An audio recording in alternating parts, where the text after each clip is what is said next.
This was my latest project. I believe it was a cabinet for a bathroom or a kitchen, and it is cedar. So my next door neighbor, Joanne, hey Joanne, she was getting rid of some of the stuff she no longer wanted in her garage, and I believe she used this just for storage. It weighs very little because cedar is actually very lightweight. So I thought, yep, it looks pretty dang cute. I have some legs that I bought from IKEA, as well as some longer ones that I bought from Amazon. So I thought that it would be a nice little bookcase or something I could sell or keep for myself. Now that piece of laminate was on one of the shelves, which I did keep because I'm going to use this for the bathroom for storage. It's really great because the legs, although they are wood, have a plastic little adjusting height screw. So if you put it in a bathroom and the bathroom is a little bit damp, the wood will not get warped because the plastic is protecting it. So first of all, I take all of the hardware off, and I did not like the red knob. And I mean, I didn't dislike it, but I thought we have better knobs. And so we chose a black one to go with the interior color of the cabinet. So there you go. So the first thing I did is I got my heater out, my heat gun, there you go. And I rarely use stripper. And the reasons are, number one, strippers don't work so well anymore. Back in the day, before they cared about health and safety of people, the strippers actually worked very well. But of course, it's a carcinogen. It's really horrible for people's health. And so they changed the chemicals. And now, although it still stinks pretty badly and is a gooey mess, it doesn't work so well. So I bought a 5-gallon container, I think, of stripper about a year and a half ago, and I'm not even halfway done. I rarely use it, except for maybe on some detailed wood that I can't really scrape off easily. However, you can see that this wood is all flat, so it's very easy to scrape. Number two, the reason why I hate the stripper is because when you use it, it becomes a globby mess, and then you have to clean it all up, and it's so horrible to clean up. Just today, I was finding some little pieces of glob of stripper that I missed way back when, so I still have to get that off the floor of the concrete. And I also hate it because of the fumes, the VOCs, or the volatile something compounds. That's the stuff that you smell when you use paints and things like that. Well, you don't want VOCs. VOCs are very dangerous, very bad for you. And so a heat gun, although you should still wear a respirator, if you open up the doors, when you're done taking the paint off, the smell goes away. So you can see here, I'm using a heat gun, and the cleanup is 0. Well, okay, it's 1%. All I have to do is sweep. I do not have to worry about getting my fingers burnt a little bit feeling. I don't have to worry about scraping off things. I don't have to worry about anything. All I do is sweep up the paint that's on the ground. That's like crispy. It's wonderful.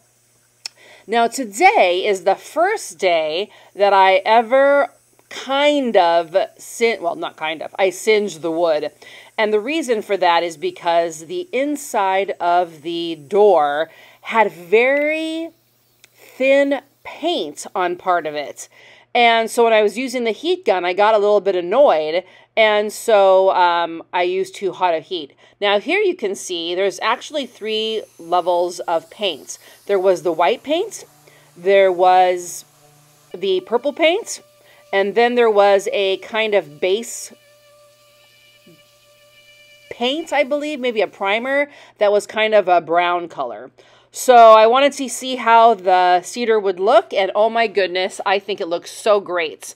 So I stripped all of the paint off, and you can see this is crumbling, and it gets cool like in 2 seconds. So once the paint is like melted and it falls off, about 1-2 seconds later, you can touch it, doesn't even hurt.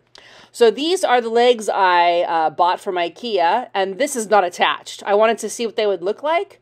And so here's the other ones I had. So my husband and I put the fake ones underneath, and then he held it up so I could see which ones I liked better, and the smaller ones won. Now here I'm sanding the inside of this, and it had a really weird circular design. I have no idea how that happened, but I just wanted to cover it up with black latex paint, so I just did a scuff sanding on the inside. So what I learned, I think it was from Black Sheep Design, I think is who the lady was. She uses black, and then she paints it on like this, and then she puts a roller, a dry roller, and then she rolls all of the paint brush strokes away. Oh my goodness. So thank you so much. And once again, YouTube is awesome. You can learn so much from people's mistakes or how they do things really well. So that's what I did. This is the first coat, of course, and I did a second coat, and then I did a touch-up for the third coat. And you'll see that at the end. I think it turned out really well. Now, this is for my bathroom, and I kind of contemplated, do I want the black? Do I want the white? Here is the color differentiation of the regular cedar that was just sanded or using Odie's oil. I like Odie's oil very much. It smells really great. Anyway, so you can see the black. This is the first coat on the inside. And you can see little pieces of white, and that's where the nails were. And this is for myself. I think it's charming to have a little bit of reality with furniture. So here I'm showing the IKEA legs, and these are so great because I was like, how do I put the back screw on? Oh, the leg comes off. So you just screw that on. And the first one, I did do little pilot holes, but because the cedar is kind of easy to drill in, I didn't even put pilot holes in the second or third or fourth legs, and was totally fine. Nothing cracked. So once you put the screws in, then you can put the legs on. Fantastic.